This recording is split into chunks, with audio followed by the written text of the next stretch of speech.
Bonjour, c'est Ursule. Nous sommes le 25 juillet 2017 et aujourd'hui, je vais parler des cosmétiques et du voile de la mariée. Donc voilà, le dimanche 22 juillet, le Seigneur m'a demandé d'aborder euh, le voile de la mariée, de parler, d'exhorter sur le voile de la mariée. Parce que vous savez que nous les femmes, quand nous nous habillons pour le mariage, le voile fait partie intégrante de notre habillement. Alors, il est très important que lui aussi, il puisse être trouvé propre, de peur que nous puissions nous retrouver jetés dehors, comme cette personne-là dans Matthieu 22, qui avait un vêtement souillé. Au lieu d'avoir un vêtement propre, impeccable comme tous les autres, son vêtement était souillé. Alors, je vais parler aujourd'hui du cosmétique parce que j'ai étudié là-dedans en 1996. J'ai voulu me diriger dans l'industrie de la chevelure. Et chemin faisant, le Seigneur m'a demandé tout simplement d'arrêter parce que ce n'était pas ses plans pour moi. Alors, je ne sais pas s'il me restait peut-être 3 mois ou 4 mois avant d'avoir mon diplôme, mais bon, j'ai dû arrêter parce qu'il fallait obéir à la voix de l'Éternel. Et mais entre-temps, j'ai eu le temps, entre-temps, pardon, j'ai appris les leçons qui nous avaient été données. Et je ne sais plus si c'était le premier cours ou le second cours, le professeur nous avait enseigné sur la chevelure. C'est normal qu'étudiants dedans, on puisse être enseigné dans ce domaine-là. Alors, j'aimerais apporter à votre connaissance certaines vérités que nous, on ne sait pas forcément. Nous qui sommes à l'extérieur de cela. Alors, le premier élément, c'est que le jour où nous avons eu le cours, le professeur nous a dit que tout cela qui défrisent leurs cheveux, qui mettent un produit, une permanente, en tout cas peu importe, un colorant, n'importe quoi sur les cheveux, le professeur nous a dit que le cheveu est mort. Il n'y a plus de vie dans le cheveu. Et il a aussi dit que ce qui fait que le cheveu tient encore sur la tête, parce que nous savons tous que quand un cheveu est mort, il tombe, n'est-ce pas? Quand on le peigne, il tombe. Mais ces cheveux défrisés là, ils sont encore sur la tête parce qu'ils tiennent sur la racine du cheveu qui n'est pas encore, en tout cas, qui est encore vivant. Parce que la racine, elle est dans le cuir chevelu, elle est encore vivante, cette racine-là. Mais le cheveu en lui-même qui est au-dessus, il est déjà mort. Et donc voilà, et ce jour-là, il a cherché à nous expliquer pourquoi lui, en tant que professeur, il avait toujours les cheveux naturels. Il a refusé qu'un produit chimique touche ses cheveux. Donc pour vous dire que voilà, c'était vraiment quelque chose d'assez toxique à ses yeux, mais comme nous avons payé pour étudier là-dedans, il était de son devoir de nous donner les cours et puis de nous parler de toutes les conséquences que cela pouvait apporter à l'être humain. Et ça, c'était en 1996. Et 10 ans plus tard, bon, j'étais déjà mariée, j'avais déjà mes enfants. Et en 2006, je sortais d'un accouchement et j'étais assez épuisée. Et j'ai éprouvé le désir euh, de, de mettre une permanence sur mes cheveux. Parce que j'étais fatiguée, je me disais que j'allais reposer les cheveux, vu que je faisais beaucoup de tresses. Et mon cuir chevelu était devenu sensible. Et puis j'étais vraiment fatiguée de tout cela. Et le matin, quand je me suis levée, que je suis venue dans la présence de Dieu, non pas pour lui poser des questions sur cette décision que j'avais prise, tout simplement pour prendre du temps avec lui, alors le Seigneur m'a parlé. Il m'a dit, j'aime tes cheveux tels qu'ils sont. Je les aime tellement. Et il m'a parlé tellement avec douceur, tellement avec amour, que j'étais vraiment saisie par vraiment son amour pour moi. Mais l'élément qui m'avait aussi saisi, c'était le fait que Jésus s'est intéressé jusqu'à ma chevelure. Parce que je ne comprenais pas. Je me suis dit, ben écoute, je comprenais pas cet amour-là. Mais cette voix si tendre, si amoureuse m'avait captivée. Et j'ai tout simplement décidé d'obéir. Et, mais dans mon cœur, j'ai quand même poussé ce cri-là en disant, mais comment je veux faire? Et en même temps, Jésus a répondu, il a dit, j'aimerais que tu continues de faire tes chignons comme tu l'as toujours fait. Et justement, moi, j'étais fatiguée des chignons, et j'étais fatiguée de me lever, de faire, de prendre un fil ou bien un élastique, attraper et puis continuer mon chemin. Mais le Seigneur m'a dit qu'il aimait ça tel que c'était. Et ça m'a vraiment rassurée, ça m'a mis beaucoup d'amour dans mon cœur. Et quelques jours après, le Seigneur m'a donné Romains 12, versets 1 à 2, et pour faire le lien avec ce que le professeur nous avait enseigné en 1996. Donc voilà ce que Paul dit. Il dit, je vous exhorte donc, frères, par les compassions de Dieu, à offrir vos corps comme un sacrifice vivant, saint, agréable à Dieu, ce qui sera de votre part un culte raisonnable. Ne vous conformez pas au siècle présent, mais soyez transformés par le renouvellement de l'intelligence, afin que vous discerniez quelle est la volonté de Dieu. Donc voilà, ça j'ai lu Romains 12, 1 à 2. Alors le verset 1 dit, euh, euh, offrir votre corps comme un sacrifice vivant, saint, agréable à Dieu, ce qui sera de votre part un culte raisonnable. Ce passage est en train de dire que quand nous venons devant Dieu, notre corps, toute notre personne, nous devons l'offrir à Dieu comme un sacrifice vivant. Donc vous me voyez venir. Si les cheveux que nous avons sur la tête, nous avons déjà mis la permanente, si ces cheveux-là sont morts, alors quand nous venons devant Dieu, nous ne sommes pas tout entiers vivants. Parce qu'il y a les cheveux qui sont morts, même si nous n'en sommes pas conscients. Alors il est très important que aujourd'hui nous prenions conscience que quand nous venons devant Dieu avec des cheveux qui ont des permanentes et tout, ces cheveux-là sont morts. Parce qu'au fait, la Bible dit, mon peuple périt faute de connaissance. Chers frères et chères sœurs, ces choses-là, nous ne les savons pas forcément. Parce que nous allons tout simplement arranger nos cheveux, nous allons au salon de coiffure et nous voulons tout simplement être beaux à la sortie. Et il y a une chose qui se passe là-bas, c'est que quand on entre avec des cheveux vivants, nous sortons de là avec des cheveux qui sont déjà morts. Or, en tant qu'enfants de Dieu, nous sommes appelés à offrir nos corps comme un sacrifice vivant. Paul est en train de dire, si tu veux offrir un culte agréable à l'Éternel, offre-lui ton corps tout entier comme un sacrifice vivant. Donc voilà, chers frères et chères sœurs, ce passage nous donne vraiment à réfléchir sur certains actes que nous posons qui, à nos yeux, ne sont pas vraiment des péchés, mais qui, en réalité, sont des péchés parce que ça offense l'Éternel, ça offense sa création.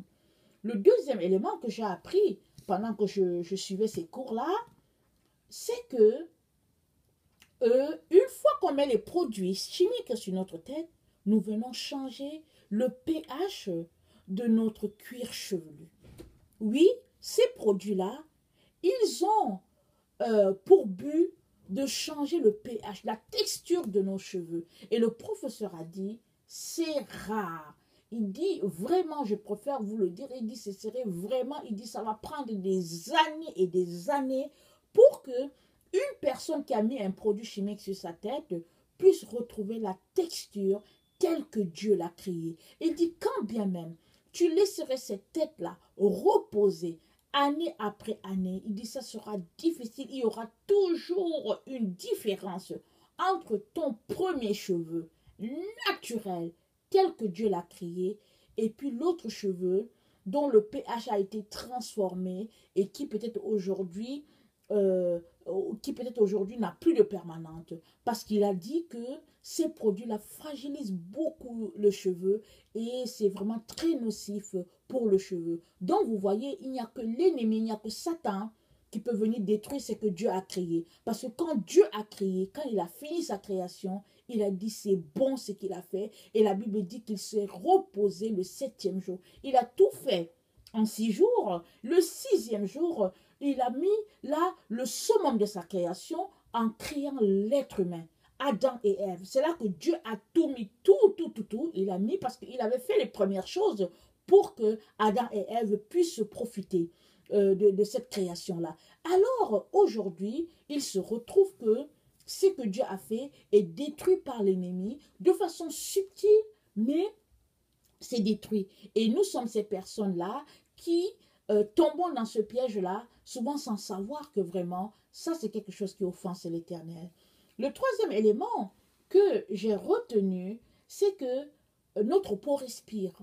Ça, nous le savons, nous l'étudions déjà même à l'école primaire, que notre peau respire. Donc, quand nous mettons ces produits chimiques-là, ils pénètrent par les pores et ils vont dans toute notre personne, à travers le sang, ils viennent polluer notre corps. Et la Bible dit que notre corps, c'est le temple du Saint-Esprit, dans 1 Corinthiens 3,16. Ça dit que notre corps, c'est le temple du Saint-Esprit et que l'Esprit de Dieu habite en nous.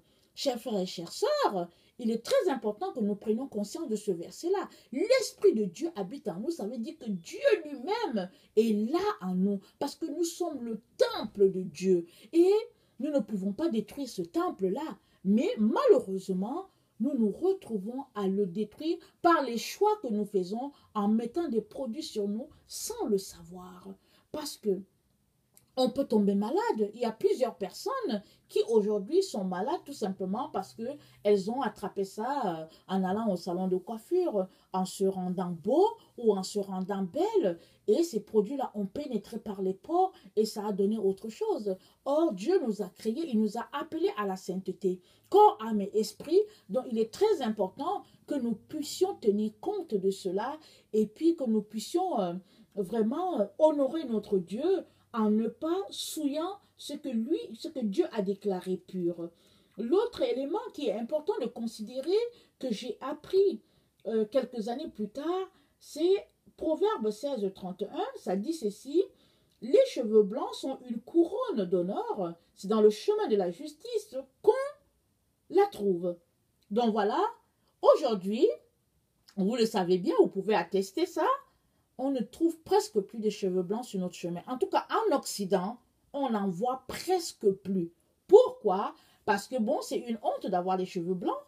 Ou bien c'est une honte d'avoir les cheveux gris. D'ailleurs, les cheveux gris, on n'en voit même pas parce que c'est les cheveux gris qui deviennent blancs plus tard. Les gens cherchent à cacher leurs cheveux. Ils ne veulent pas se voir tels qu'ils sont. Oh, ils n'osent pas voir. Dès qu'il y a du blanc qui commence à sortir ou bien du gris, on va tout de suite au salon de coiffure. On essaye de cacher ça parce que la mode veut qu'on ait des cheveux de personnes de 25 ans, par exemple, quand on a 60 ans. Mais la question est celle-ci. À qui cachons-nous ces cheveux? Parce que Dieu, il sait à quoi tu ressembles. Dieu sait, par exemple, que tu as 50 ans, que tu as 60 ans, que tu as 70 ans, et que ce que tu cherches à cacher, il le voit, c'est blanc ou bien c'est gris. Donc, à qui cherches-tu à cacher ça? Pas à Dieu, mais aux autres, n'est-ce pas? Alors, ça veut dire que tu marches dans le mensonge. C'est ça, n'est-ce pas? Parce que Dieu veut que nous soyons saints, que nous soyons purs, que nous soyons honnêtes. Donc, il est très important que nous puissions nous rencontrer avec nous-mêmes. C'est-à-dire, il est important que nous puissions regarder notre visage dans le miroir et puis dire, oui, ce que je vois, c'est Ursule tel que Dieu a créé. On ne peut pas fuir notre image. Jacques dit même que c'est important de regarder son visage dans le miroir. Il dit ce qui est grave, c'est de regarder son visage et puis d'oublier ce qu'on a vu. Mais il dit il est important de regarder son visage et de décider de le changer.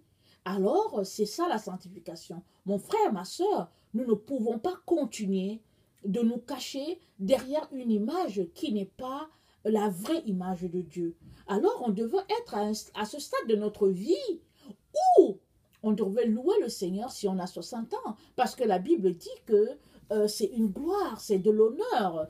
Et puis la Bible nous encourage à nous lever devant les cheveux blancs, à les respecter. Alors pourquoi veux-tu cacher ce que Dieu t'a donné? Dieu t'a appelé à être aujourd'hui un leader pour les jeunes, à encourager les jeunes. Parce que toi, il t'a donné déjà un paquet d'âge. Tu as fait ton chemin sur la terre. Tu es rempli de sagesse, tu es rempli de connaissances. Même si aujourd'hui en Occident, on cache les cheveux blancs dans les maisons de personnes âgées, on ne veut pas les voir. Le Seigneur te dit, c'est important que toi, tu puisses apporter sagesse à ceux qui sont plus jeunes. Alors pourquoi vas-tu les cacher dans une couleur qui n'est pas la tienne? Parce qu'un jour, tu vas te tenir devant Dieu. Tu vas rendre compte Parce que, alors que dans notre société, ce n'est pas vu comme un péché, mon frère, ma soeur, c'est un péché devant Dieu. C'est un péché de se cacher. C'est un péché de cacher ce que Dieu t'a donné et puis de te dire que tu es en train d'observer la mode. Oui, à quoi sert-il de gagner le monde entier si on devait perdre notre âme? C'est ça que la parole de Dieu dit. Mon frère, ma soeur, le Seigneur n'est pas contre toi. Mon frère, ma soeur, ne jette pas les pierres à ceux-là qui te donnent des messages comme ce que je suis en train de te donner. Si le Seigneur t'interpelle aujourd'hui par moi ou bien par quelqu'un d'autre, c'est parce qu'il t'aime. C'est parce qu'il ne veut pas que tu passes ton éternité en enfer. Alors il t'interpelle. Il te dit, mon fils, il te dit, ma fille, laisse toutes ces choses-là parce que l'amour du monde, c'est inimitié contre Dieu. Tu ne peux pas en même temps suivre le Seigneur et en même temps suivre le monde. Tu dois faire un choix. Et il est important qu'en ce jour, tu choisisses de laisser ces choses-là que le monde valorise et que tu puisses te tourner vers ce que Dieu valorise. Parce que Dieu, c'est ton Père, Dieu, c'est ton guide. Parce qu'un jour, nous nous tiendrons devant Dieu et chacun rendra compte de ses faits et gestes sur la terre. Oh, mon frère, ma soeur, que nous ne soyons pas trouvés rejetés comme cette personne-là dans Matthieu 22, qui est venu s'asseoir tout bonnement comme les autres parce qu'il a été appelé, mais il a été jeté à l'extérieur parce que son vêtement est souillé. Et comme nous, les femmes, le voile fait partie de notre habillement, il ne faut pas que nous soyons trouvés souillés, mes sœurs, par notre voile. La chevelure nous a été donnée comme voile. Il est très important que nous puissions tenir cela impeccable, propre, comme le Seigneur s'attend à nous voir. Donc voilà, mais j'aimerais aussi parler aux hommes parce que de nos jours, la permanente, les défrisages, la mode des cheveux, ce n'est pas juste pour les femmes. Il y a des hommes qui vont, en tout cas, je ne sais pas si une fois par mois, au salon de coiffure. C'est pas mauvais d'aller se faire couper les cheveux. Mais quand ils sortent de là, ils sont transformés et puis les cheveux sont autres et puis tout ça. Toi aussi, le Seigneur t'interpelle parce que tu es la gloire. Tu as été créé à la gloire de Dieu. Dieu a créé Adam en premier. Il a dit, faisons l'homme à notre image. Tu as été fait à l'image de Dieu, monsieur. Alors, je t'encourage de la part du Seigneur à ne pas ternir cette image-là, mais à tenir cette image-là telle que Dieu veut la voir, parce que tu es la gloire de Dieu. Il est très important, mon frère, ma soeur, que nous venons dans l'humilité devant notre Seigneur, tel qu'il nous a créés, tel qu'il nous a façonnés, parce que de toutes les manières, un jour, nous allons nous tenir devant Dieu. Alors, c'est important que nous puissions régler ces problèmes-là maintenant, alors que nous sommes vivants, parce que de l'autre côté, on ne peut plus demander pardon. Une fois qu'on a passé ce monde, on ne peut plus demander pardon. Il y a des gens qui donneraient tout de l'autre côté en enfer pour revenir juste demander pardon à Dieu. Parce que vraiment, ils ne peuvent plus rien. Ils sont là, ils crient, ils se disent, oh, si je savais.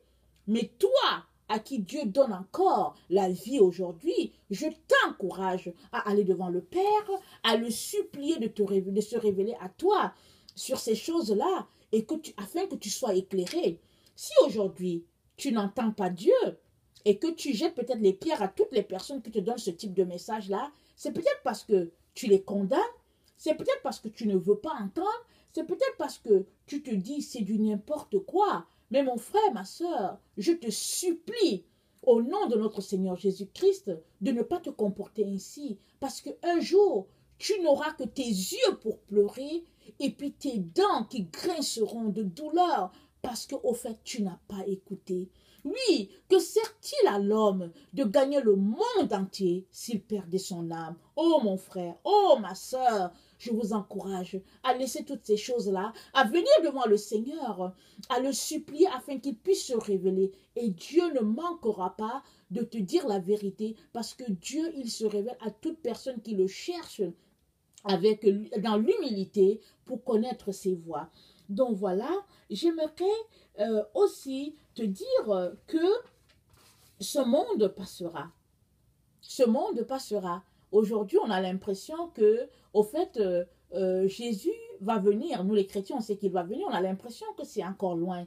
Mais j'aimerais vous dire que, au fait, les choses vont se passer soudainement. On n'aura pas le temps vraiment de mettre les points sur nos i. C'est maintenant qu'il faut que nous puissions nous mettre en règle avec le Seigneur. C'est maintenant qu'il faut que nous venions devant sa présence afin que notre vie soit conforme à ce que le Seigneur attend de nous. Parce qu'après, il sera trop tard. Les choses vont se succéder rapidement et on n'aura vraiment pas le temps de s'arrêter. Ce sera une vie terrible parce que vous savez quoi, notre monde, il s'en va à la dérive. Il ne va pas toujours rester tel que nous le connaissons. Le mal s'est tellement répandu sur la terre que oui, le temps où Jésus va revenir juger l'humanité est là. Et il est important que nous puissions être trouvés dignes devant notre Seigneur ce jour-là, quand il viendra, que nous n'ayons pas honte. Donc voilà, je vous encourage vraiment à venir devant Dieu pour cette question-là. Parce que vous savez, les choses vont aller très très rapidement. Et puis toi qui ne connais pas le Seigneur, qui est en train de m'écouter en ce moment, j'aimerais t'encourager à donner ta vie à Jésus. Parce qu'au fait, nous vivons dans un monde où l'ennemi nous a fait croire qu'il y a plusieurs chemins qui mènent au ciel. Mais non, c'est pas vrai. Il y a un seul chemin. Et ce chemin-là, c'est Jésus. Parce que Jésus, c'est le chemin. Jésus, c'est la vérité. Jésus, c'est la vie. Tous les autres qui prétendent sauver l'humanité ne sont que des menteurs. Ils ne peuvent pas sauver. Et je viens t'encourager, toi qui ne connais pas le Seigneur, à lui donner ta vie parce qu'il est le seul qui te sauvera, il est le seul qui te donnera un avenir, il est le seul qui te donnera une espérance. Donc voilà, notre monde ne sera pas toujours tel que tu le connais. Et maintenant que tu as encore le temps, maintenant que tu es vivant, profite, viens au Seigneur, donne-lui ta vie. Jésus a les bras tendus parce qu'il veut te sauver. Merci.